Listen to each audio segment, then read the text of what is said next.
জিনিসটা আসলে যুব শক্তি আমাদেরকে তাদের সাংগঠনিক জায়গা থেকে অনেক সাহায্য করেছে। এত অল্প সময়ে যে সংগঠনটি দাঁড় করানো গিয়েছে সেটা আসলে আমরা মানে ভাবিনি যে আসলে এত দূর তারা পারফর্ম করবে। এবং এনসিপি যে নতুন একটা রাজনীতি ধারা বাংলাদেশে আনতে চেয়েছে, সেখানে আমি মনে করি যে যুব শক্তি একটা বড় গুরুত্বপূর্ণ ভূমিকা পালন করছে। এবং এর সাথে সংশ্লিষ্ট আহ্বায়ক সদস্য যে মুখ্য সংগঠক যারা আছেন, তারা নিরলস পরিশ্রম করে আমি মনে করি যে তারা আজকে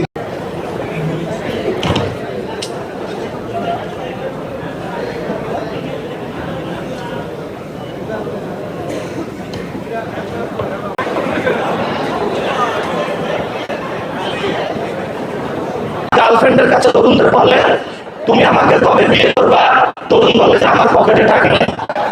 আবার ক্লাসের মধ্যে বিভিন্ন জায়গায় হলো ক্লাস আমরা বসে আছি, সেখানে পড়াশোনা শেষ করে চাকরিতে যাবো, এরপরে চাকরি করতে আসো, তোমার তুমি কি বিএনপির কোন অঙ্গ সংগঠনে তোমার নামটা লিখিত আছে? আমরা এসে মিলিত হয়েছি, সেটা হলো জুলাই বিপ্লবের আকাঙ্ক্ষা।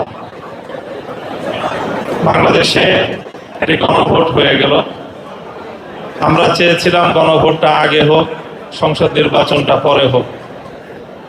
যারা নির্বাচনে বিজয়ী ঘোষিত হয়ে ক্ষমতার মস্তকে বসেছেন, তাদের দাবি ছিল যে না, গণভোট এবং জাতীয় সংসদ নির্বাচন একই দিনে হোক।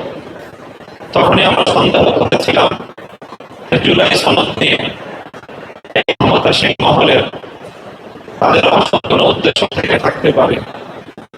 জুলাই বিপ্লবের সবচেয়ে বড় বেনিফিশিয়ারি হলো বিএনপি।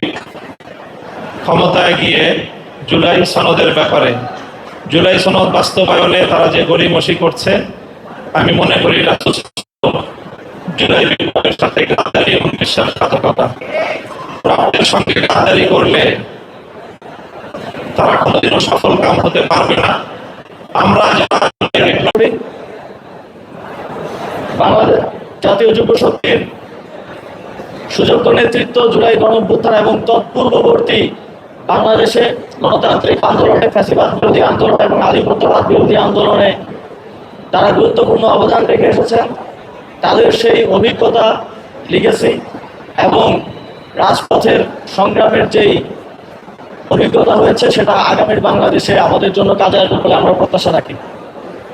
বন্ধুগণ, আমরা দেখছি যে সংস্কারের জন্য, যেই নতুন বাংলাদেশের জন্য বাংলাদেশে প্রায় 2000 আমাদের ভাই বোনেরা শহীদ হয়েছেন, প্রায় 30,000 আমাদের সহযোদ্ধারা আহত হয়েছেন, কেউ হাত হারিয়েছেন, পা হারিয়েছেন, চোখ হারিয়েছেন। নতুন সরকার এসে তারা শপথ গ্রহণের আগেই সংবিধান সংস্কার পরিষদের শপথ না নিয়ে এই ত্যাগ, এই চেষ্টাকে, এই গণতন্ত্র পুনরুদ্ধারের চেষ্টাকে, নতুন বাংলাদেশ গড়ার চেষ্টাকে বৃদ্ধাঙ্গুলি দেখিয়েছে।